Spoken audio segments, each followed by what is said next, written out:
Hello दोस्तों, नमस्कार, good evening. और आज आप लोगों के लिए मैं एक नया सीरीज लेकर के आया हूं जो काफी इंपॉर्टेंट है और आप लोगों के लिए काफी यूजफुल होगा। जो अभी ट्रेंड में चल रहा है, री एग्जाम बिहार पुलिस कांस्टेबल का जो री एग्जाम 23-24 का है, जो 23 में होने वाला था वो कैंसिल हो गया। 24 में एग्जाम होने वाला है जो 7 अगस्त से स्टार्ट है। तो हम लोग आज जो है इसमें एक सीरीज चलाया गया है जो एमसीक्यू सीरीज है, री एग्जाम बिहार पुलिस का। और इसमें आपको इंपॉर्टेंट क्वेश्चन का प्रैक्टिस कराया जाएगा जो प्रीवियस ईयर्स एग्जाम में पूछा गया क्वेश्चन है।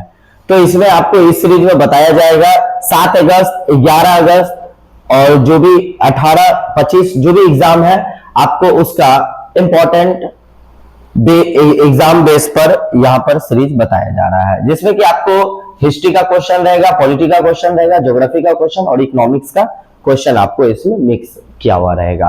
तो ये आपको एक प्रैक्टिस सेट के अकॉर्डिंग है और काफी इंपॉर्टेंट क्वेश्चन है। यहां से आपको क्वेश्चन एग्जाम में आने का आपको 100% चांस है। क्यों 100% कहने का है? कहने का ये मतलब है कि ये क्वेश्चन जो हम यहाँ पे तैयार किया गया है, इस क्वेश्चन को हम यहां पर जमा किए हैं प्रीवियस ईयर्स जो भी एग्जाम में पूछा गया है। आप इसमें प्रैक्टिस लगाइएगा ना, तो आप देखिएगा जो अभी एग्जाम हुआ था बिहार पुलिस का, उसमें यहां से क्वेश्चन पूछा गया था जो एग्जाम आपका कैंसिल हो गया है। ठीक है, यहां से आपको इस प्रैक्टिस सेट से काफी क्वेश्चन पूछा गया है। तो अभी हम लोग लगा रहे हैं सोशल साइंस का प्रैक्टिस सेट लगाए जा रहे हैं, जिसमें कि हिस्ट्री, पॉलिटी, ज्योग्राफी, इकोनॉमिक्स रहेगा। इसके बाद आपको साइंस का भी सीरीज कराया जाएगा। तो आप लोग जो भी नए हैं अपने दोस्तों में शेयर कर दो, जो 7 तारीख को जिनका भी फर्स्ट शिफ्ट में एग्जाम है, फर्स्ट शिफ्ट हो या सेकंड शिफ्ट में जिनका भी एग्जाम है, आप इस सीरीज को जरूर देखें और काफी इंपॉर्टेंट सीरीज है। ये बिहार पुलिस री एग्जाम का प्रैक्टिस सेट कराया जाएगा, जीके जीएस का। ठीक है, तो अभी हम लोग सिर्फ क्वेश्चन देख लेते हैं, हिस्ट्री, पॉलिटिकल, ज्योग्राफी और इकोनॉमिक्स का क्वेश्चन। तो आप लोग जल्दी जल्दी ज्वाइन हो जाए। यह क्लास लाइव 6 बजे स्टार्ट हो जाता है हमारे यूट्यूब चैनल पर। जो भी नए स्टूडेंट है हमारे चैनल को शेयर कर दें, सब्सक्राइब कर ले। सेशन अच्छा लगेगा तो आप लोग अपने दोस्तों में इस सेशन को शेयर करें। चलिए आगे बढ़ते हैं और पहला क्वेश्चन हम लोग यहां पर देख लेते हैं। पहला क्वेश्चन लिखा हुआ है, निम्नलिखित में से किस अधिनियम के नियम में कोलकाता में सर्वोच्च न्यायालय की स्थापना हुई थी? देखिए, सर्वोच्च न्यायालय का बात कर रहा है। किसका बात कर रहा है? सर्वोच्च न्यायालय का बात कर रहा है। तो ध्यान दीजिएगा, निम्नलिखित में से किस अधिनियम में कोलकाता में सर्वोच्च न्यायालय की स्थापना का प्रावधान किया गया है? बोल रहा है स्थापना का प्रावधान किया गया है। ऑप्शन नंबर ए में लिखा हुआ है regulating act 1773, Pitt's India act 1784, charter act 1813 और चार्टर एक्ट 1833। जिनको भी इसका आंसर मालूम है कमेंट बॉक्स में आंसर बताएं। चलिए, ये सिर्फ प्रैक्टिस बेस पे है। आगे बढ़ते हैं, हम लोग क्वेश्चन देख लेते हैं एक का आंसर क्या होगा। तो पहला का राइट आंसर हो जाएगा रेगुलेटिंग एक्ट 1773। रेगुलेटिंग एक्ट 1773 हो जाएगा पहला का राइट आंसर।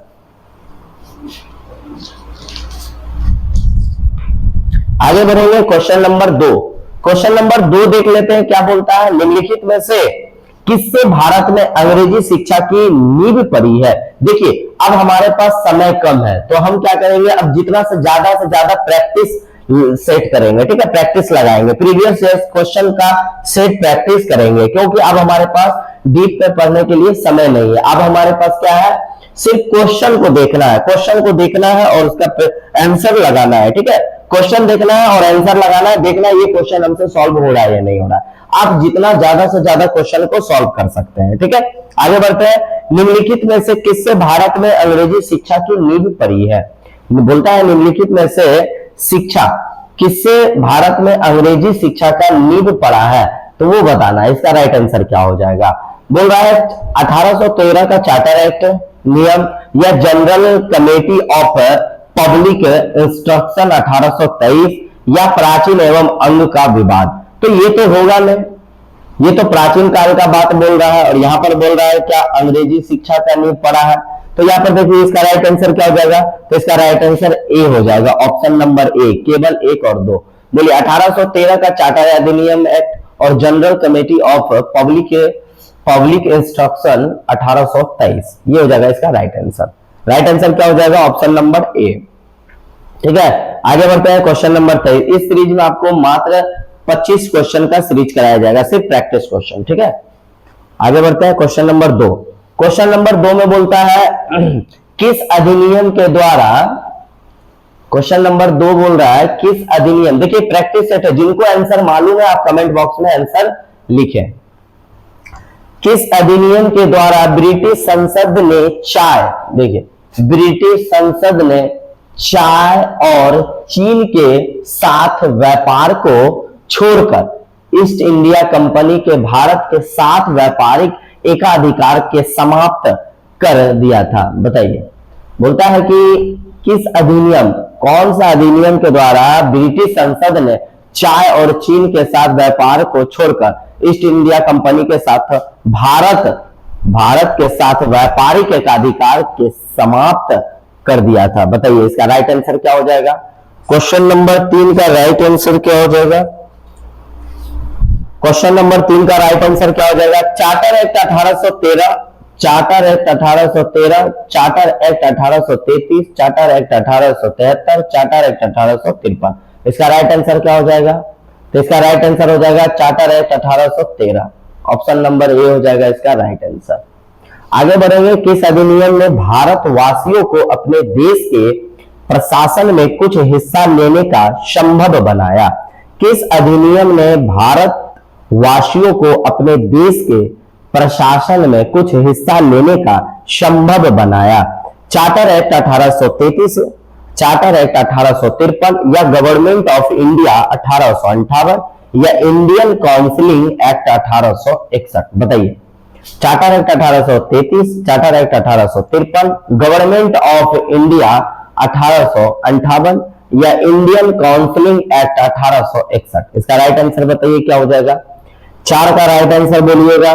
किस अधिनियम ने भारतवासियों को अपने देश के प्रशासन में कुछ हिस्सा लेने का संभव बनाया है, बताइए क्या हो जाएगा राइट आंसर, तो इसका राइट आंसर हो जाएगा डी। राइट आंसर क्या हो जाएगा, डी, इंडियन काउंसिलिंग एक्ट 1861।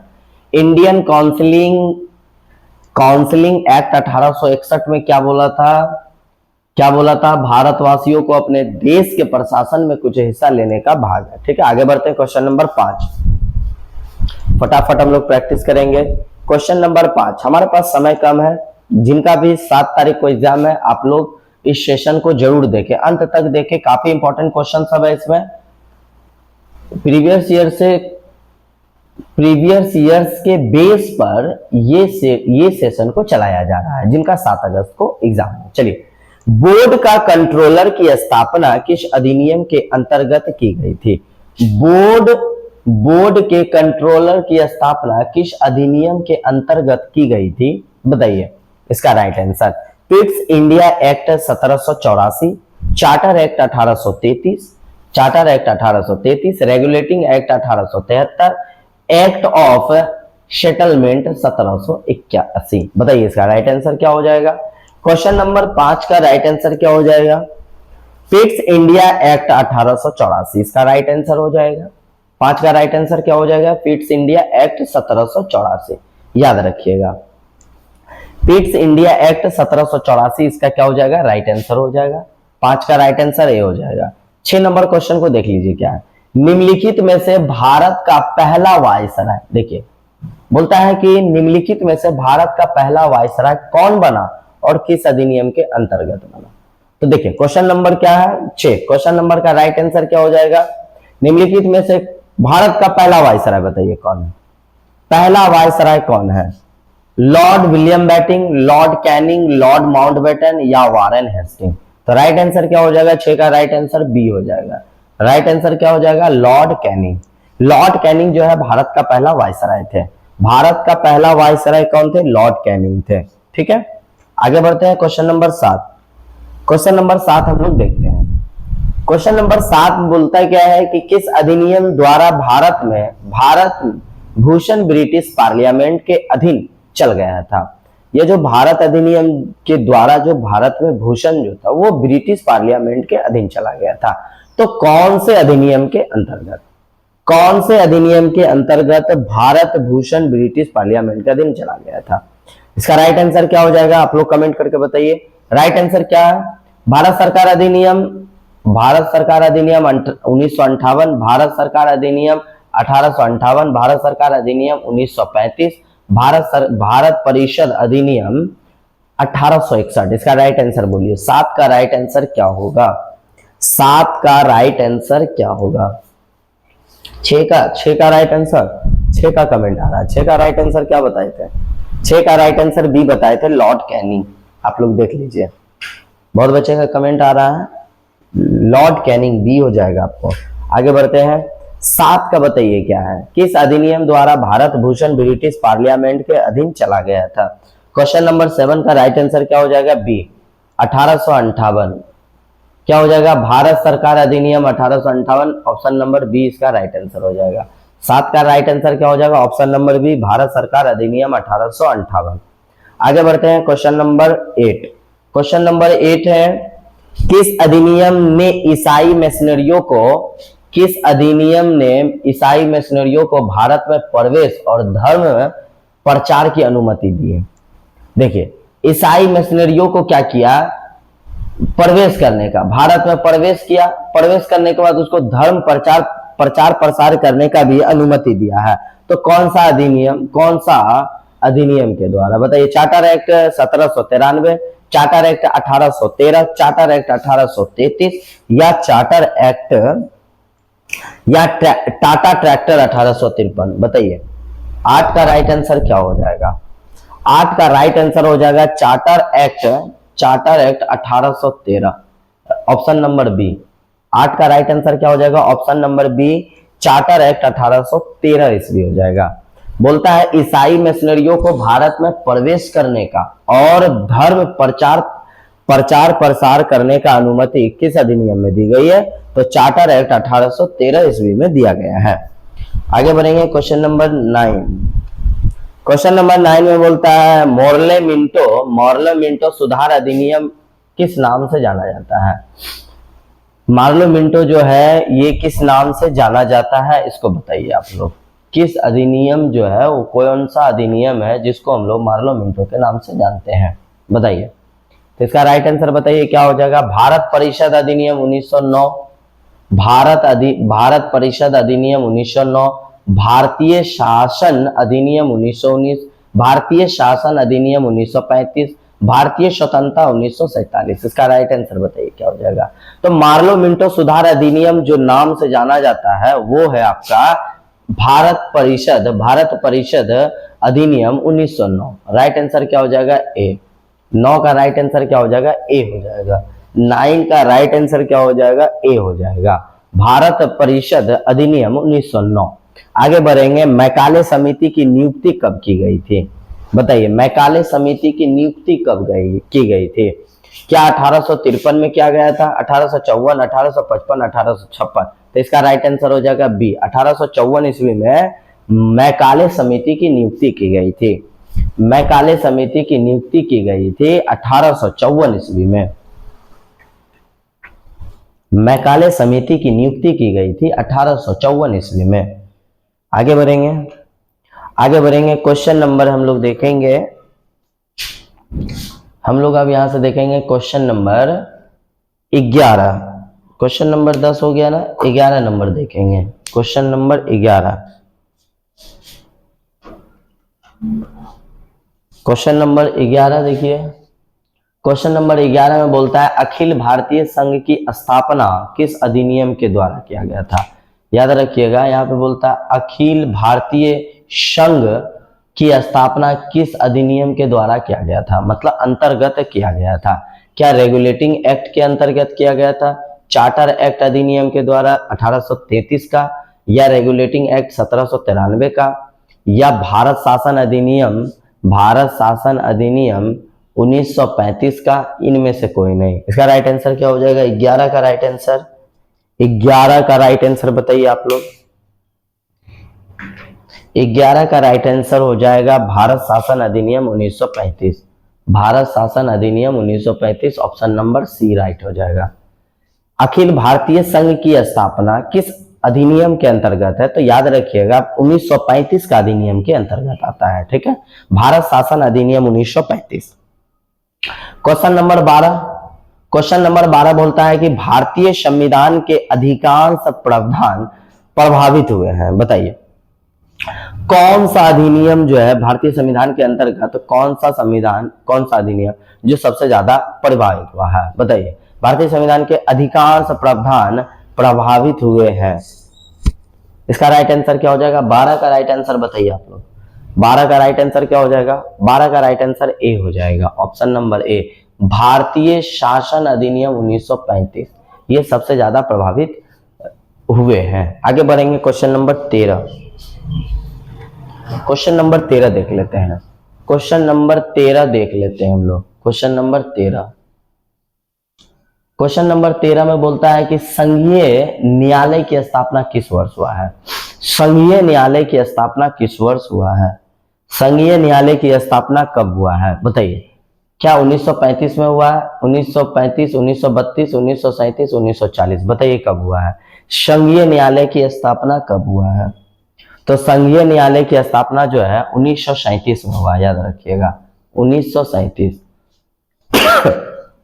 संघीय न्यायालय की स्थापना किस वर्ष की गई है? 1937 में की गई है। आगे बढ़ेंगे क्वेश्चन नंबर 14 देखते हैं।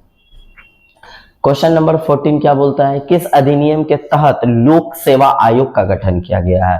लोक सेवा आयोग का गठन किस अधिनियम के द्वारा किया गया है?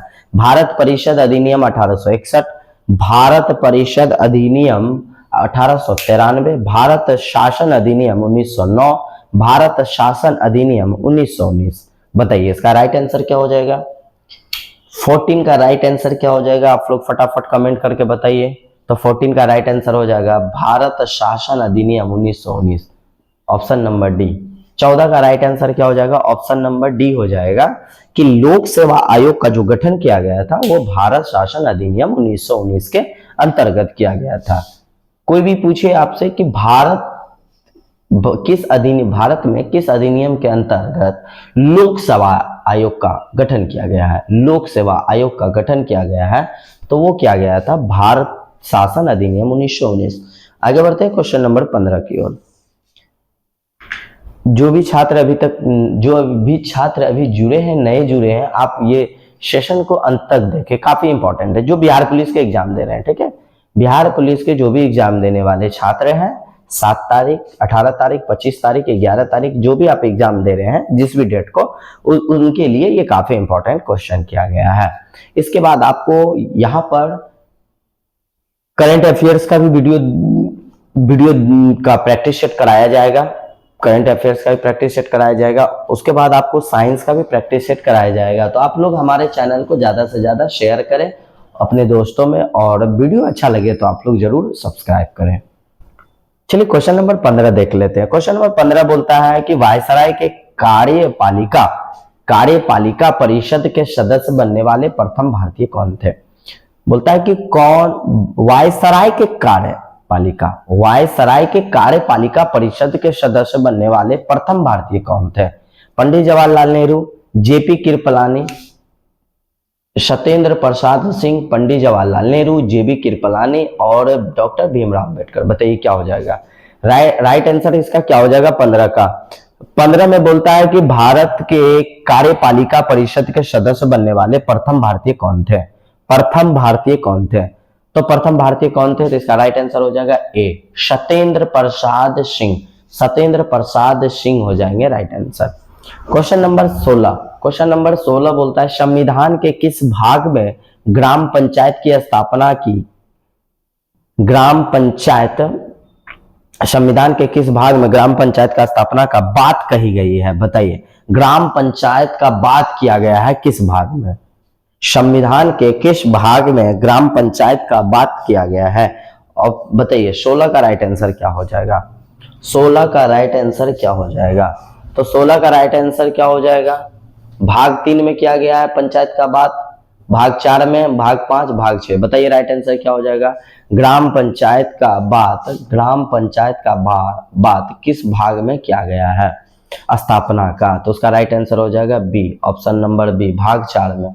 किसमें किया गया है, भाग 4 में किया गया है, याद रखिएगा। आगे बढ़ते हैं क्वेश्चन नंबर 17। क्वेश्चन नंबर हम लोग 17 देखते हैं। क्वेश्चन नंबर 17,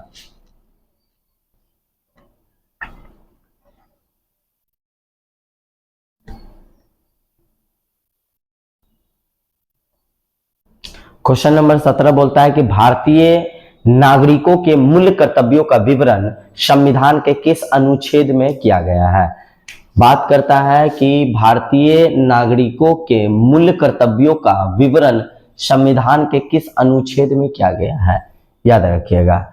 अनुच्छेद 39 का ए, अनुच्छेद 51 का ए, अनुच्छेद 48 का ए, अनुच्छेद 21 का ए। बताइए इसका राइट आंसर क्या हो जाएगा। नागरिकों के जो मूल कर्तव्य होता है उसका विवरण किस संविधान के किस अनुच्छेद में दिया गया है, तो इसका राइट आंसर हो जाएगा ऑप्शन नंबर बी, अनुच्छेद 51 का ए।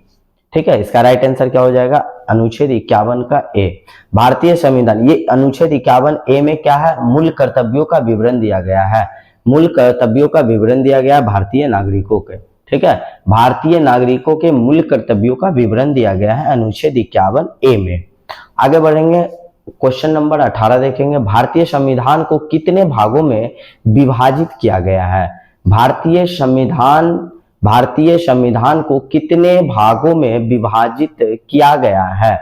भारतीय संविधान को कितने भागों में विभाजित किया गया है, तो इनका राइट आंसर क्या हो जाएगा, बताइए।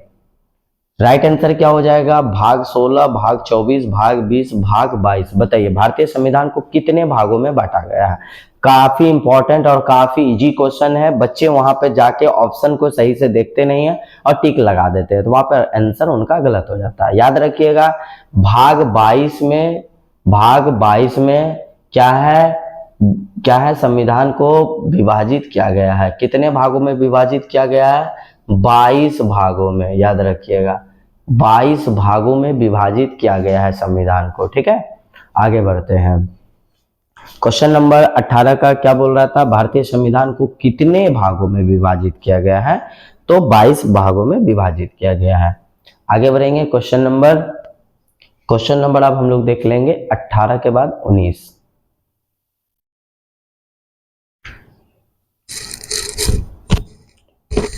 क्वेश्चन नंबर 19 में क्या है, देखिए जिनको आंसर मालूम है आप लोग कमेंट बॉक्स में बताइएगा और ज्यादा से ज्यादा कोशिश कीजिएगा आप खुद से आंसर लगाने के लिए। ठीक है, जितना ज्यादा से ज्यादा आप आंसर लगाइए और लास्ट में देखिए आपको कितना नंबर आ रहा है। ठीक है, आप ये देखिए यहाँ पे क्या कर रहे हैं, आप यहाँ पे प्रैक्टिस करने आए हैं। ठीक है, प्रैक्टिस लगाने आए हैं।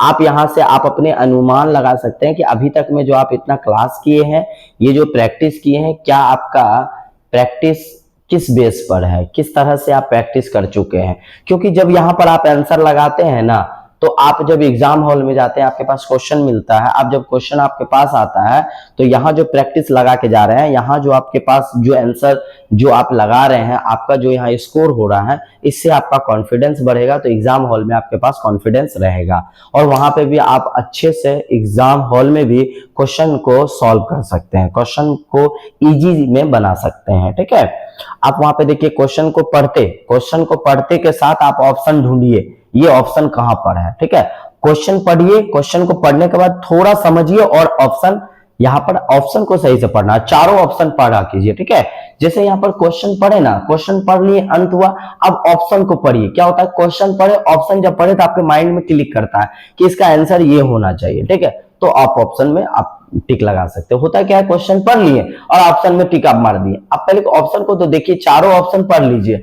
आपको लगाना था डी, आप ऑप्शन पूरा देखे नहीं, ऑप्शन आपको लगाइए, मार दिए बी, लेकिन नहीं, वहां पर अंतर देखिए, क्वेश्चन का अंतर क्या बता रहा है, ये चीज देख करके आपको ऑप्शन को मारना है। ठीक है, आगे बढ़ते हैं। क्वेश्चन नंबर 19, संविधान के किस भाग में अस्थायी संक्रमण कालीन और विशेष उपबंध की प्रावधान है। बताइए संविधान के किस भाग में अस्थायी संक्रमण कालीन का, विशेष उपबंध का प्रावधान किया गया है? बताइए किस भाग में किया गया है? भाग 19, भाग 18, भाग 21, भाग 22। बताइए क्वेश्चन नंबर 19 का राइट आंसर बोलिए क्या हो जाएगा? क्वेश्चन नंबर 19 का राइट आंसर क्या होगा?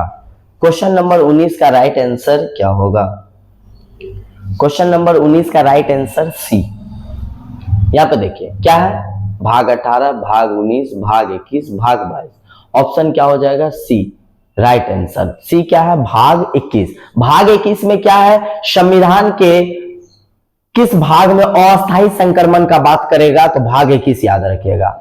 अस्थायी संक्रमण कालीन का बात करेगा, किस किस भाग में प्रावधान है? भाग 21 में प्रावधान किया गया है अस्थायी संक्रमण कालीन का। क्वेश्चन नंबर 22 हम लोग देखते हैं।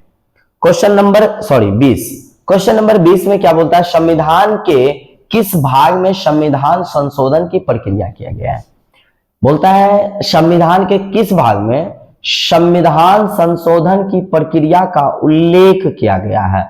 भाग 3, भाग 4, भाग 20, भाग 21। बताइए संविधान संशोधन की प्रक्रिया का उल्लेख किस भाग में किया गया है? संविधान संशोधन की प्रक्रिया का उल्लेख किस भाग में किया गया है? बताइए इसका राइट आंसर क्या हो जाएगा? 20 का 20 का राइट आंसर क्या हो जाएगा? तो देखिए संविधान के किस भाग में संविधान संशोधन की प्रक्रिया का उल्लेख किया गया है? भाग 3, भाग 4, भाग 20, भाग 21। इसका राइट आंसर हो जाएगा भाग 20। Option number C. Option number C right answer हो जाएगा 20 का। आगे बढ़ेंगे क्वेश्चन नंबर 21 देखेंगे। ये देखिए ज्यादा देर का वीडियो नहीं है, आपको 30 से 35 मिनट्स का वीडियो है, लेकिन आपके एग्जाम के लिए काफी इंपॉर्टेंट है। आप इस वीडियो को पूरे देख लेते हैं, 25 क्वेश्चन है, आप 25 क्वेश्चन में 25 क्वेश्चन लगा लेते हैं तो आपके एग्जाम में काफी लाभदायक होगा। जब एग्जाम में बैठिएगा यहां से रिलेटेड आपको क्वेश्चन आएगा तो आप क्वेश्चन में कभी भी गलती नहीं कीजिएगा। चलिए आगे बढ़ते हैं हम लोग। आपको वीडियो अच्छा लग रहा होगा, क्वेश्चन अच्छा लग रहा होगा, हमारे कंटेंट को अच्छा लग रहा होगा तो आप हमारे वीडियो को ज्यादा से ज्यादा शेयर करें अपने दोस्तों में। आप लोग को वीडियो अच्छा लगे तो हमारे चैनल को सब्सक्राइब करना ना भूले। चलिए क्वेश्चन नंबर 21 में बोलता है संविधान के किस भाग में नीति निर्देशक तत्वों का उल्लेख किया गया है? संविधान के किस भाग में नीति निर्देशक तत्वों का उल्लेख है? बताइए क्वेश्चन नंबर 21 का आंसर बताइए। नीति निर्देशक तत्वों का उल्लेख किस भाग में किया गया है? तो हमारे संविधान के नीति निर्देशक तत्वों का उल्लेख भाग कितना में है? भाग 3 में, भाग 4 में, भाग 2, भाग 9। तो बताइए इसका राइट आंसर क्या हो जाएगा? तो इसका राइट आंसर हो जाएगा ऑप्शन नंबर बी, भाग 4 में। भाग 4 में क्या है? नीति निर्देशक तत्वों का उल्लेख किया गया है। याद रखिएगा नीति निर्देशक तत्वों का उल्लेख पूछे तो भाग 4 लगा देना है, भाग 4 लगा देना है। पूछे पंचायत बात पूछे कि पंचायत का जो उल्लेख है, पंचायत की स्थापना का जो उल्लेख किया गया किस भाग में किया गया है? तो भाग 4 में किया गया है। याद रखिएगा भाग 4 में किया गया है। ठीक है,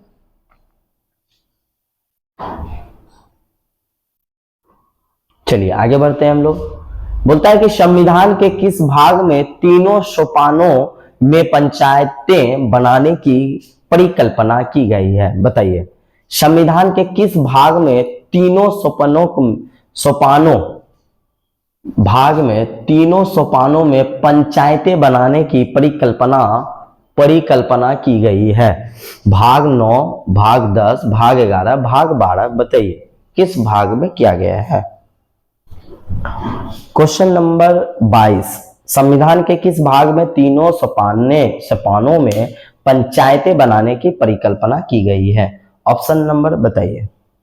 ऑप्शन नंबर ए भाग 9, ऑप्शन नंबर बी भाग 10, ऑप्शन नंबर सी भाग 11, ऑप्शन नंबर डी भाग 12। बताइए राइट आंसर क्या हो जाएगा इसका? क्वेश्चन नंबर 22 का राइट आंसर क्या हो जाएगा? तो याद रखिएगा तीनों सपनों पंचायत बनाने की परिकल्पना किया गया है भाग 9 में? ऑप्शन नंबर ए हो जाएगा। 22 का राइट आंसर क्या हो जाएगा? Option number A. 22 का राइट आंसर क्या हो जाएगा? ऑप्शन नंबर ए हो जाएगा। ऑप्शन नंबर ए हो जाएगा राइट आंसर 22 का। आगे बढ़ेंगे क्वेश्चन नंबर 23। क्वेश्चन नंबर हम लोग 23 देखते हैं। क्वेश्चन नंबर 23 क्या बोलता है? क्वेश्चन नंबर 23 है कि भारत के संविधान का भाग 14 एक किसके बारे में बताता है? ये जो भारत के संविधान का भाग 14 ए जो है वो किसके बारे में बताता है? क्या मूलभूत अधिकार जो फंडामेंटल राइट्स है, राइट्स 3, उसके बारे में बताता है, या नागरिकता जो सिटीजनशिप है 2, क्या उसके बारे में बताता है? राज्य के नीति निर्देशक सिद्धांत जिसको हम लोग डीपीएसपी भी बोलते हैं, डीपीएसपी 4, जिसको हम लोग डीपीएसपी 4 भी बोलते हैं, क्या इसके बारे में बताता है? या न्यायाधिकरण ट्रिब्यूनल 14A के बारे में बताता है? बताइए किसके बारे में बताता है? तो देखिए ना यहाँ पे भारत के संविधान का भाग 14A किसके बारे में बताता है? इसका आप ऑप्शन भी पढ़ के बता सकते हैं, ऑप्शन भी देख के आप इसका राइट आंसर बता सकते हैं। क्वेश्चन नंबर 23 का, क्वेश्चन नंबर 23 का आप ऑप्शन भी देख के बता सकते हैं। देखिए तो इसका न्यायाधिकरण ट्रिब्यूनल 14A के बारे में बताता है, तो इसका राइट आंसर क्या हो जाएगा? Option number D. Option number D हो जाएगा। न्यायाधिकरण ट्रिब्यूनल 14A के बारे में बताता है कौन? भाग 14A किसके बारे में बताता है? तो न्यायाधिकरण के बारे में बताता है, न्यायाधिकरण ट्रिब्यूनल 14A के बारे में बताता है। क्वेश्चन नंबर 24, क्वेश्चन नंबर 24 का राइट आंसर बताइए। देखिए आप लोग ज्यादा से ज्यादा आंसर खुद से लगाने का कोशिश करिएगा, ठीक है? बहुत सारे बच्चे क्या कर रहे हैं, बहुत सारे बच्चे क्या कर रहे हैं, आंसर को देख रहे हैं, ठीक है? यहां आपको क्या करना है, पहले हम आपको प्रैक्टिस करवा रहे हैं, ठीक है? तो आपको क्या करना है, क्वेश्चन को पढ़ना है, क्वेश्चन पढ़ने के बाद आपको आंसर लगाना है। क्वेश्चन पढ़े, आपको आंसर मालूम है, कमेंट बॉक्स में आप आंसर बता दीजिए। सभी का हम कमेंट देख रहे हैं, कमेंट आपका देख लेंगे, ठीक है? और याद रखिएगा हमारा क्लास जो है ये क्लास 6 बजे लाइव स्टार्ट हो जाता है, याद रखिएगा इवनिंग में 6 बजे क्लास लाइव स्टार्ट हो जाता है, तो अपने दोस्तों में शेयर कर दे, ठीक है? ये सेशन आपका चलता रहेगा। आपका 7 तारीख का जिनका एग्जाम है उनके लिए भी इंपॉर्टेंट है, जिनका 11 तारीख को एग्जाम है उनके लिए भी इंपॉर्टेंट है, और जिनका 18 को एग्जाम है, 25 को, 28 को जो भी एग्जाम है, आपको लगातार यहां से सीरीज चलाया जाएगा, लगातार आपको इसका सीरीज चलता जाएगा। अभी आपको जीके जीएस का क्वेश्चन मिल रहा है, साइंस का क्वेश्चन कराया जाएगा, करंट अफेयर्स का क्वेश्चन कराया जाएगा, याद रखिएगा।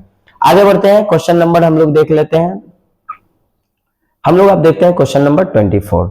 क्वेश्चन नंबर 24 में बोलता है भारतीय संविधान के किस भाग में नगर पालिका से संबंधित प्रावधान है? नगर पालिका, देखिए नगर पालिका से भी सवाल पूछा जाता है। आप यहां से क्वेश्चन का प्रैक्टिस कीजिए और प्रीवियस ईयर्स का क्वेश्चन को उठा के देख लीजिए, यहां से क्वेश्चन आपको पूछा गया है। आगे बढ़ते हैं, क्वेश्चन नंबर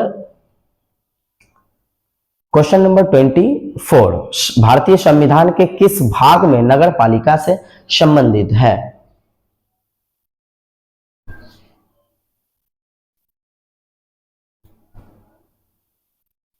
देखिए क्या है क्वेश्चन, भारतीय संविधान के किस भाग में नगर पालिका से संबंधित प्रावधान किया गया है? भाग 4 का क, भाग 9 का क, भाग 14 का क, भाग 22 का, भाग 22। बताइए इसका राइट आंसर क्या हो जाएगा? तो याद रखिएगा नगर पालिका जो है, नगर पालिका का जो प्रावधान किया गया है वो किस भाग में किया गया है? तो भाग, याद रखिएगा भाग 14 का क में किया गया है, 14 का क में किया गया था। इसका राइट आंसर क्या हो जाएगा? सी हो जाएगा। राइट आंसर क्या हो जाएगा? 14 का क हो जाएगा, तो राइट आंसर सी हो जाएगा। 24 का राइट आंसर क्या हो जाएगा? Option number C, option number C right answer हो जाएगा।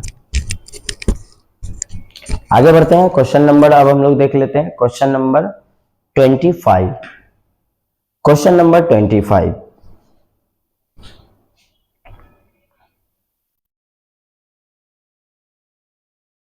क्वेश्चन नंबर 25 देख लेते हैं हम लोग।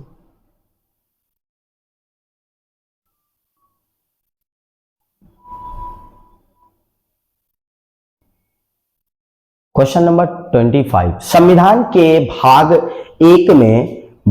एक में निम्न में से किसका वर्णन किया गया है? बताइए, संविधान के भाग एक में निम्न में से किसका वर्णन है?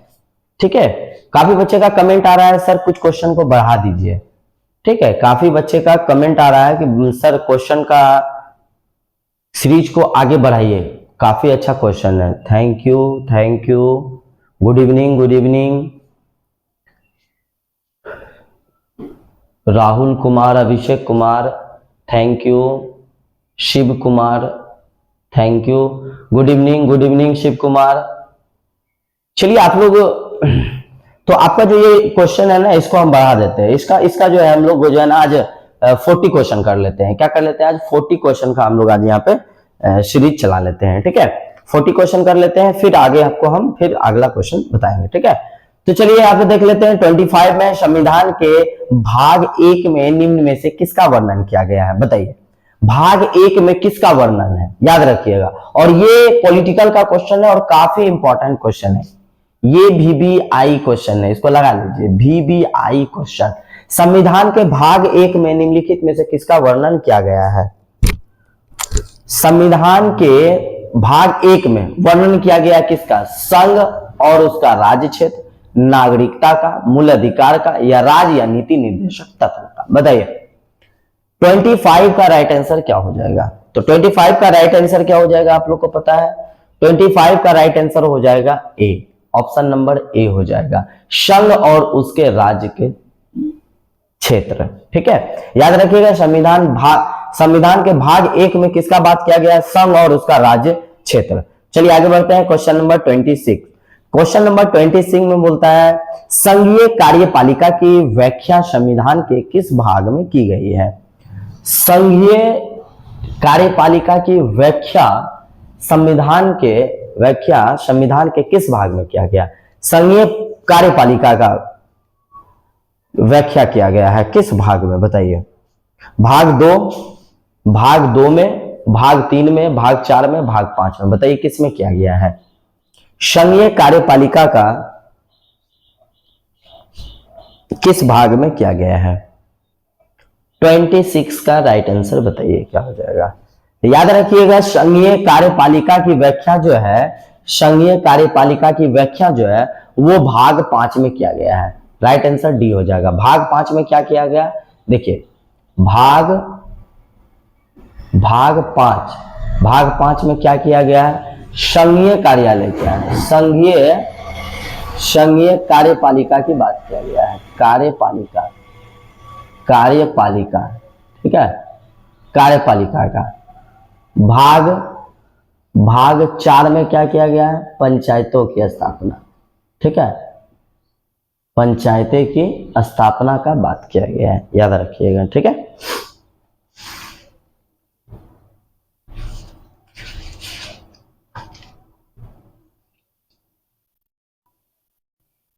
एक क्वेश्चन आपसे पूछते हैं कि भारत का पहला आम चुनाव कब हुआ था? भारत का पहला आम चुनाव कब हुआ था? बताइए, भारत का पहला आम चुनाव कब हुआ था? बताइए, इसका राइट आंसर बताइए क्या हो जाएगा? भारत का पहला आम चुनाव कब हुआ था? याद रखिएगा, भारत का पहला आम चुनाव जो है 1951 से 52 तक। याद रखिएगा, 1951 से 52 आम चुनाव स्टार्ट हुआ था। याद रखिएगा, पहला आम चुनाव की शुरुआत कब हुआ था? तो पहला आम चुनाव की शुरुआत जो हुआ था वो हुआ था 25 अक्टूबर को हुआ था। याद रखिएगा, 25 अक्टूबर 1951 में हुआ था। ठीक है, आम चुनाव के समय में भी प्रथम लोकसभा का गठन कब किया गया था? 1952 में किया गया था। पहला जो आम चुनाव है उसी समय प्रथम लोकसभा का गठन जो हुआ था वो कब हुआ था? प्रथम लोकसभा का जो गठन किया गया था, बताइए, प्रथम लोकसभा का जो गठन किया गया था कब किया गया था? प्रथम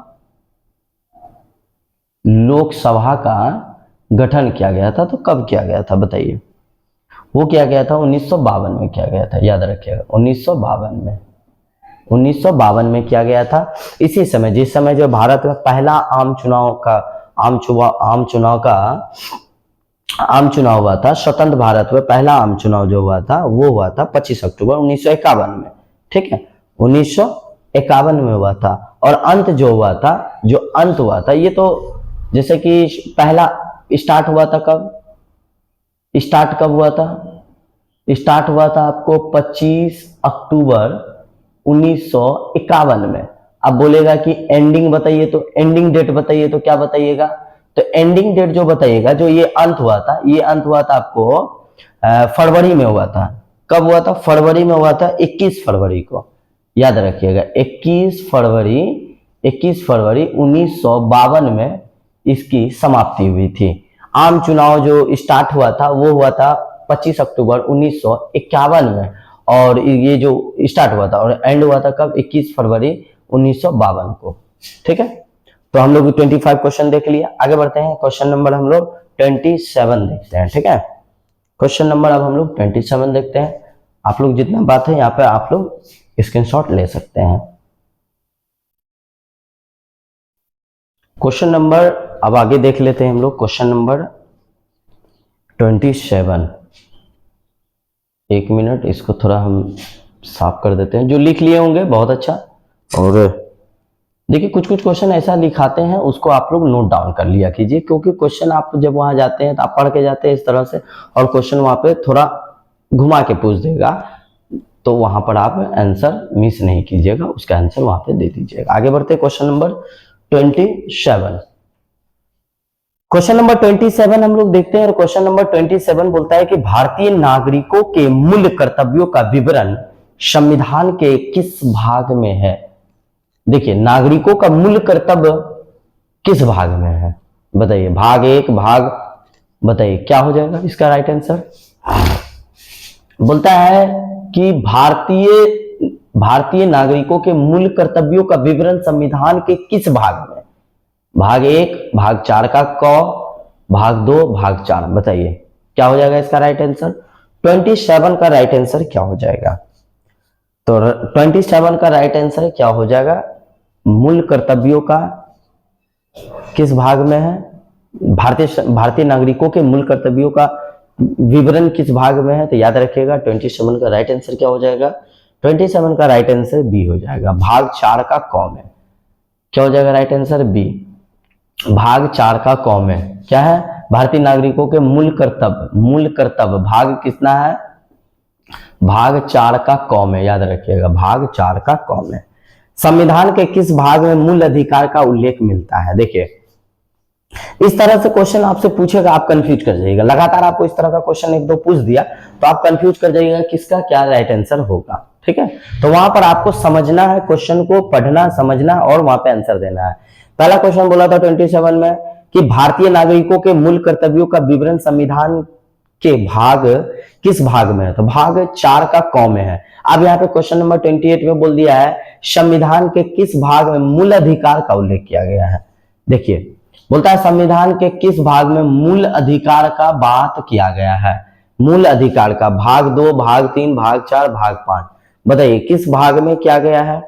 28 का राइट आंसर क्या हो जाएगा, बताइए किस भाग में किया गया है, तो भाग 3 में किया गया है। मूल अधिकार का बात किस में किया गया है, तो भाग 3 में किया गया है। राइट आंसर क्या हो जाएगा बी, भाग 3। राइट आंसर क्या हो जाएगा 3 हो जाएगा 28 का, ठीक है। आगे बढ़ते हैं क्वेश्चन नंबर 29, क्वेश्चन नंबर 29, ठीक है। क्वेश्चन नंबर 29, क्वेश्चन नंबर 29 में क्या बोल रहा है, भारत के संविधान का भाग 4, देखिए भारतीय संविधान के भाग 4 का 4 किसके बारे में बताता है, बताइए आप लोग। ये भाग 4 जो है ना काफी इंपॉर्टेंट है, याद रखिएगा, ठीक है। बोलता है क्या, भारत के संविधान का भाग 4 किसके बारे में बताता है, मूलभूत अधिकार के बारे में बताता है, या नागरिकता के बारे में, या राज्य के नीति निर्देशक सिद्धांत, या मूल कर्तव्य के बारे में बताता है, बताइए। भारतीय संविधान के भाग 4 का बताइए, मूल अधिकार का, मूलभूत अधिकार, नागरिकता, राज्य के नीति निर्देशक तत्व, या मूलभूत कर्तव्य, बताइए किसके बारे में बताता है। Question number 29।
Hello guys, sorry थोड़ा सा यहाँ पर मैक का इशू हो गया था, मैक का बैटरी यहाँ पर डाउन हो गया था।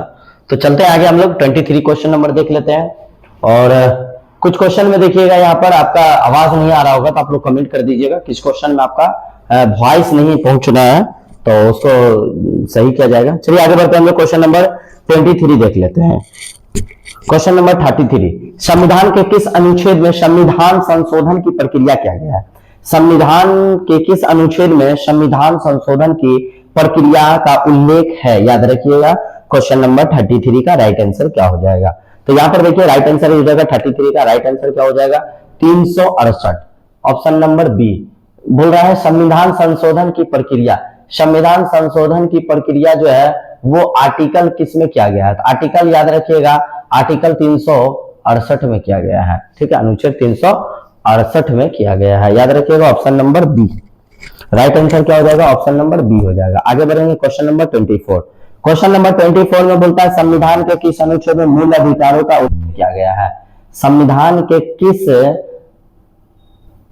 मूल अधिकार का बात बताइए, अनुच्छेद किस में किया गया? आर्टिकल कितना में है? मूल अधिकार का उल्लेख आर्टिकल कितना में किया गया है बताइए? आर्टिकल कितना में किया गया है? आप लोग आंसर बताइए इसका।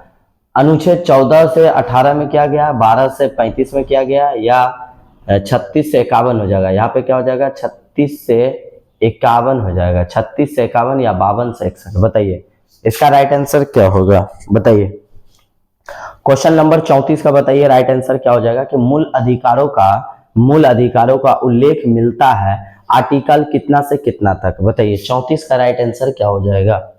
34 का राइट आंसर क्या हो जाएगा? याद रखिएगा 34 का राइट आंसर हो जाएगा 12 से 35 के बीच में आपको क्या मिलता है? मूल अधिकारों का उल्लेख मिलता है। तो इसका राइट आंसर क्या हो जाएगा? बी। 34 का राइट आंसर क्या हो जाएगा? बी हो जाएगा। 34 का राइट आंसर बी हो जाएगा। थोड़ा सा प्रॉब्लम होने के कारण जो है मेरा वॉइस जो है आप लोगों के बीच नहीं पहुंच पा रहा होगा, क्योंकि थोड़ा सा माइक का जो है प्रॉब्लम था, तो उसको सॉर्ट आउट कर दिया गया है। तो अब आपके पास आवाज जा रही है तो आप लोग कमेंट करके बता दें। आपके पास हमारा वॉइस जा रहा है तो आप लोग कमेंट करके बताएं, जल्द से जल्द कमेंट करें। क्या मेरा वॉइस पहुंच रहा है आप लोगों के पास? Hello hello, good evening Shreya, good evening. क्या आप लोगों के बीच हमारा आवाज जा रहा है क्या? चलिए आगे बढ़ते हैं। क्वेश्चन नंबर 35, क्वेश्चन नंबर 35 हम लोग देख लेते हैं। क्वेश्चन नंबर 35 बोल रहा है क्या? क्वेश्चन नंबर 35 हम लोग देखते हैं। क्वेश्चन नंबर 35, भूमध्य रेखा, अब देखिए ज्योग्राफी का क्वेश्चन है यहाँ पर कि भूमध्य रेखा से उत्तर या दक्षिण किसी दिए गए स्थान की कोणीय दूरी को क्या बोलते हैं हम लोग? बताइए। ये भूमध्य रेखा से उत्तर या दक्षिण कि किसी दिए गए स्थान की कोणीय दूरी को क्या बोलते हैं? प्रधान देशांतर बोलते हैं, या देशांतर बोलते हैं, या अक्षांश बोलते हैं, इनमें से कोई नहीं। बताइए इसका राइट आंसर। 35 का राइट आंसर बताइए क्या होगा? ये इंपॉर्टेंट क्वेश्चन है, याद रखिएगा। इसको हम लोग क्या बोलते हैं? याद रखिएगा ये जो भूमध्य होता है ना, भूमध्य, ठीक है, और इसकी उत्तरी और इसकी दक्षिण, ये हो गया दक्षिण भाग, ये हो गया उत्तर वाली भाग, ये उत्तर वाली भाग हो गई, ठीक है, उत्तर वाली भाग। तो ये जो यहाँ पे जो होता है ना, इसको दक्षिणी दिए गए स्थान के कोणीय जो होता है, ये कोणीय दूरी जो होता है उसको क्या बोलते हैं? कोणीय दूरी को हम लोग क्या बोलते हैं? तो इसकी कोणीय दूरी को हम लोग अक्षांश बोलते हैं। इसको क्या बोलते हैं हम लोग? अक्षांश बोलते हैं, याद रखिएगा। क्या बोलते हैं हम लोग कोणीय दूरी को? इसकी कोणीय दूरी को बोलते हैं अक्षांश, ठीक है। हम लोग बोलते हैं ना ये उत्तरी अक्षांश है और ये दक्षिणी अक्षांश है, याद रखिएगा। ये जो होता है ये दक्षिणी अक्षांश और ये उत्तरी अक्षांश है, ये भी याद रखिएगा। तो राइट आंसर क्या हो जाएगा? 35 का राइट आंसर सी हो जाएगा। 35 का राइट आंसर क्या हो जाएगा? सी हो जाएगा। आगे बढ़ेंगे, क्वेश्चन नंबर हम लोग 36 देखते हैं। 36 में बोलता है कि धरातल पर 1 डिग्री, कितना? धरातल पर 1 डिग्री अक्षांश की दूरी निम्न में से किसके बराबर होती है? बताइए। धरातल पर 1 डिग्री अक्षांश की दूरी निम्न में से किसका बराबर होता है? बताइए। 11 किलोमीटर होता है, 111 किलोमीटर होता है, 21 किलोमीटर होता है, या 121 किलोमीटर? काफी एसी में जो है ना काफी तबीयत अभी खराब हो चुका है, तो काफी मतलब इस हाल में भी आप लोगों के बीच हम प्रैक्टिस सेट लेकर के आए हैं, क्योंकि मेरे से ज्यादा इंपॉर्टेंट आप लोगों के लिए है, आप लोग का भविष्य का बात है। और यहाँ पर जानते हैं जो भी बच्चे बिहार पुलिस का एग्जाम दे रहे हैं, पिछले बार भी एग्जाम दिए, कैंसिल हो गया, मतलब एग्जाम देते हैं, इतने मेहनत करते हैं, तैयारी करते हैं, एग्जाम देते हैं और एग्जाम कैंसिल हो जाता है, तो उसके लिए फिर से एग्जाम आया है, तो बच्चा को इस बार मिस नहीं करना है, इस बार बच्चे को यहाँ पर कामयाबी लेना है। तो देखिए यहाँ पर ज्योग्राफी का काफी इंपॉर्टेंट क्वेश्चन है कि धरातल पर 1 डिग्री अक्षांश की दूरी में निम्न में से बराबर होती है। कितना बराबर होता है? 11 किलोमीटर, 111 किलोमीटर, 21 किलोमीटर या 121 किलोमीटर। बताइए 36 का राइट आंसर क्या हो जाएगा? 36 का राइट आंसर क्या हो जाएगा? 111 किलोमीटर हो जाएगा। क्या हो जाएगा? 111 किलोमीटर। राइट आंसर क्या हो जाएगा? 111 किलोमीटर हो जाएगा। ठीक है, आगे बढ़ते हैं क्वेश्चन नंबर 37। क्वेश्चन नंबर 37 में बोलता है कि वह काल्पनिक रेखा जो पृथ्वी को 2 भागों में बांटती है। बताइए इससे बेहतर क्या होगा? इससे बेहतर क्या होगा क्वेश्चन? बताइए, बताइए क्या होगा? वह काल्पनिक रेखा जो पृथ्वी को 2 भागों में बांटती है, वह क्या कहलाती है? 37 का बताइए क्या होगा? 37 का राइट आंसर क्या होगा? 37 का राइट आंसर क्या हो जाएगा? देखिए ये हमारा पृथ्वी है और इसको 2 भाग में बांटने वाली रेखा को हम लोग क्या बोलते हैं? तो हमको मालूम है जो पृथ्वी के बीचों बीच रेखा जाती है उसको हम लोग बोलते हैं भूमध्य रेखा। क्या बोलते हैं? भूमध्य रेखा बोलते हैं। भूमध्य रेखा बोलते हैं, या इसको हम लोग क्या बोलते हैं? विषुवत रेखा। क्या बोलते हैं? विषुवत रेखा बोलते हैं। ठीक है, विषुवत रेखा बोलते हैं। और ये विषुवत रेखा के ऊपर वाली रेखा जो होता है उसको हम लोग क्या बोलते हैं? कर्क रेखा। इसको हम लोग क्या बोलते हैं? कर्क रेखा बोलते हैं। अब ये उत्तर में जो होता है, ये कहाँ होता है? उत्तर में होता है। और ये भूमध्य रेखा के दक्षिण में जो रेखा होती है उस रेखा को हमको क्या बोलते हैं? मकर रेखा। क्या बोलते हैं? मकर रेखा।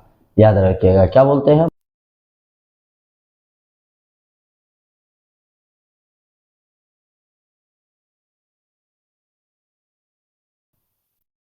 हेलो दोस्तों, जैसा कि आप यहाँ पे देख रहे हैं क्वेश्चन नंबर 37, और क्वेश्चन नंबर 37 में बोलता है क्या? वह काल्पनिक रेखा जो पृथ्वी को 2 भागों में बांटती है। तो आपको पता है कि ये पृथ्वी है, ठीक है, ये पृथ्वी है और यहाँ पे देखिएगा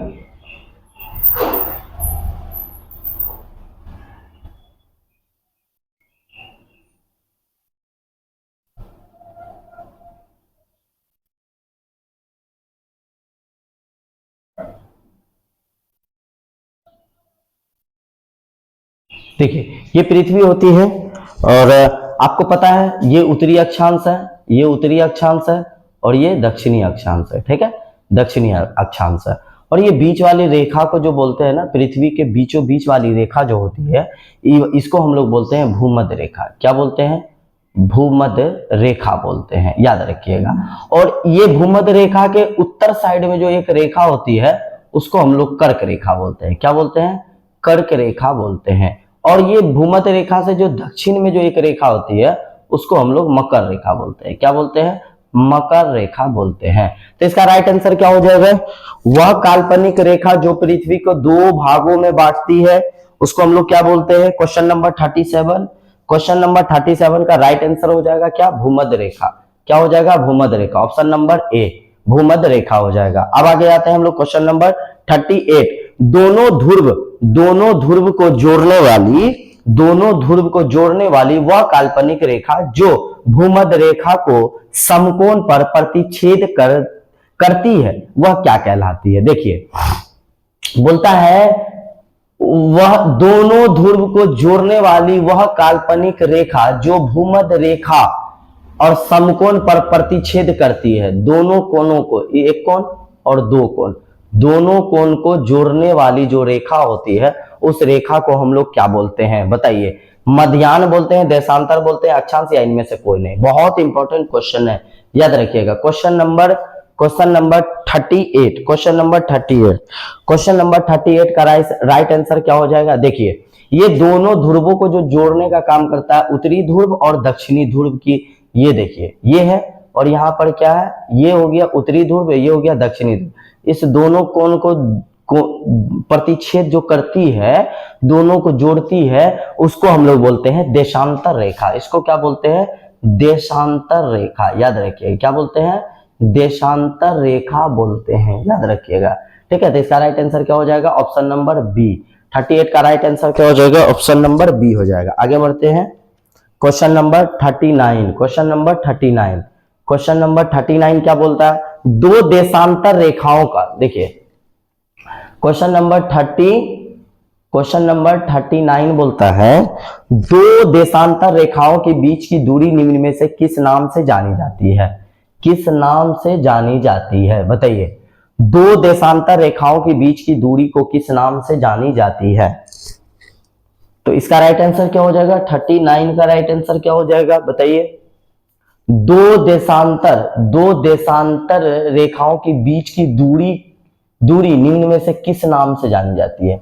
ये दो देशांतर के बीच की दूरी को जो है हम लोग किस नाम से जानते हैं? दो देशांतर के बीच की दूरी को हम लोग गोरे के नाम से जानते हैं। किसके नाम से? गोरे के नाम से जानते हैं, याद रखिएगा, गोरे के नाम से जानते हैं। देखिए, ये जो दो देशांतर रेखा जो होती है, रेखा के बीच की दूरी को हम लोग जो दूरी को जो है हम लोग किस नाम से जानते हैं? तो गोरे के नाम से जानते हैं। तो राइट आंसर क्या हो जाएगा? 39 का बी राइट आंसर हो जाएगा, ऑप्शन नंबर।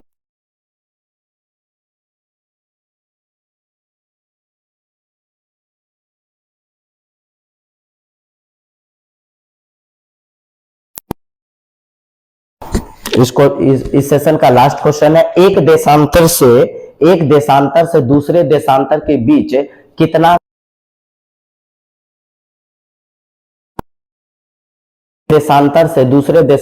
बीच कितना समय का अंतराल होता है बताइए? कितना समय का अंतराल होता है?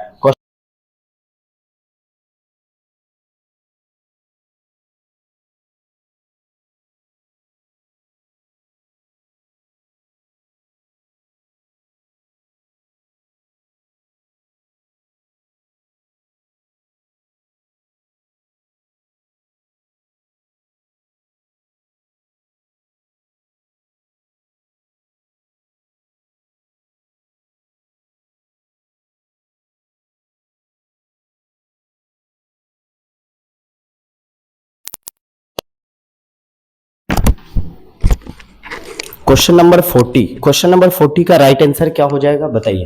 एक देशांतर से दूसरे देशांतर के बीच की कितना समय का अंतराल होता है बताइए? 14 नंबर का बताइए राइट आंसर क्या हो जाएगा? बोलता है क्या है कि एक देशांतर से दूसरे देशांतर के बीच की कितना समय का अंतराल होता है? ये एक देशांतर से दूसरे देशांतर की दूरी का बताइए कितना